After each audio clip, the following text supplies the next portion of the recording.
Hi guys, welcome to another episode of Zar Customs. Today we're going to look at how to do a to-do list which has macros built in. So let's jump straight into it.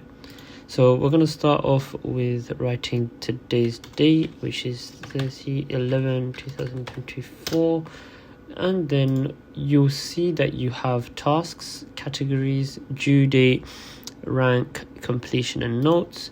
So we're going to jump into this in just a moment. Now the first thing we want to talk about is looking at the modifiers here. So you can see there are some which are red, and the red ones symbolize that they cannot be changed. The ones that you can change, however, is the categories. So I've written some default ones down that come with the template that is there, and these are what we will be using in our example. So now let's jump into it. Let's have a look at the examples. So let us start with task 1. So let's say the task is copying files, and then let's put a category down. So let's put down the category of work. So let's go to our menu here. It has a drop down, as you can see, and now let's write the due date down,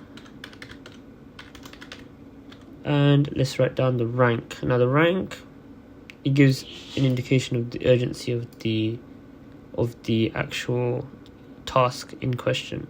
So we will do that last. Let's complete all the tasks that we have first. Then the completion, we'll leave that for now. Now let's go to the next one. So let's write down all the tasks. Let's see, we have this eBay listings. You have to buy some wheels, and let's say we talk to Mary. Yeah, so the eBay listings, let's say that's also a work matter. Let's say the wheels is a shopping matter category, and talk to Mary, that's a personal category. Now let's put the due dates down.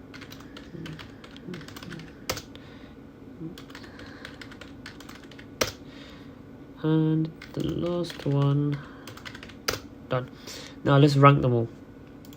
So we can easily rank them using the drop down here. So let's drop them down.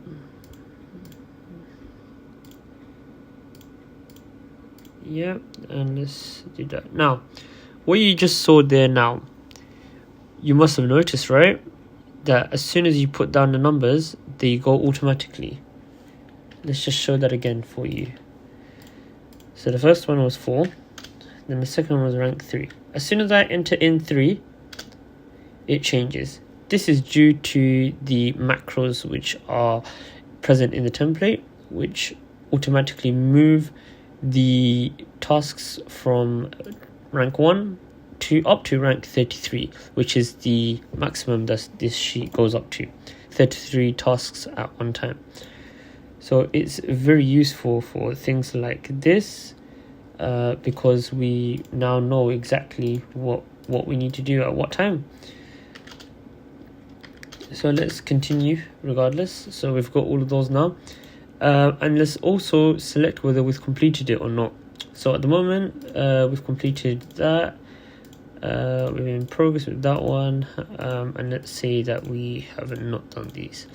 Now here's another thing as well, which as soon as you put in the completion, Y meaning completed, P meaning progress, in progress, and N means not completed yet, you can see that the entire row, it becomes a certain color depending on what you put in the completions. You also have a note section here which help you to add more additional information. So let's say we wanted to buy write a reminder. So let's say remember to buy silver ones, and yeah, we have the notes here. Now that's now done here, and we've completed the to-do list really.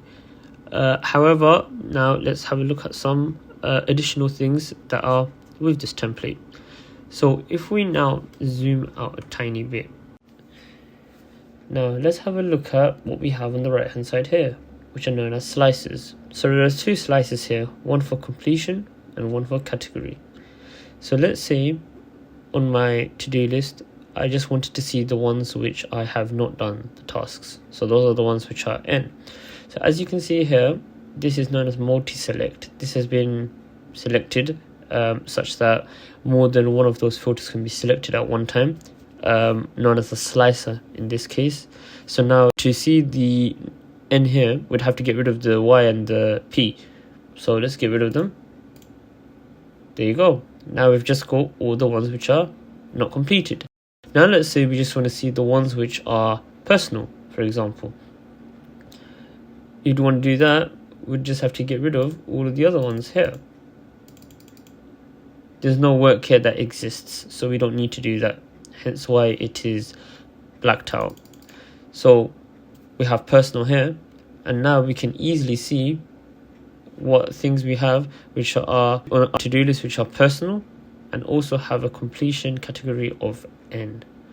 Now if you want to see everything again, all you got to do is just press these two and you're back at the home page of the total list of things that we have.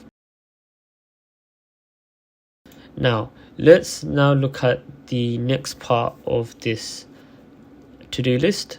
So if we just scroll down, we will find something really nice. So we can easily see here the percentage of the tasks that have been done, or are in progress or are completed. And we can also have a look at the tasks per category.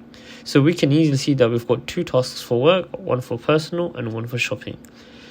We also have another dashboard here which says how many tasks are due at what date. So you can see here, this is easily showing that on the 30th that there's 2 now due. And indeed there is, because you've got eBay listings and you've got to talk to Mary by the 30th. So therefore that's now showing 2 tasks on that day. So this is a lovely way to see how many tasks you have on a specific due date, and this really helps to see how many tasks you have per category to know exactly how many you have.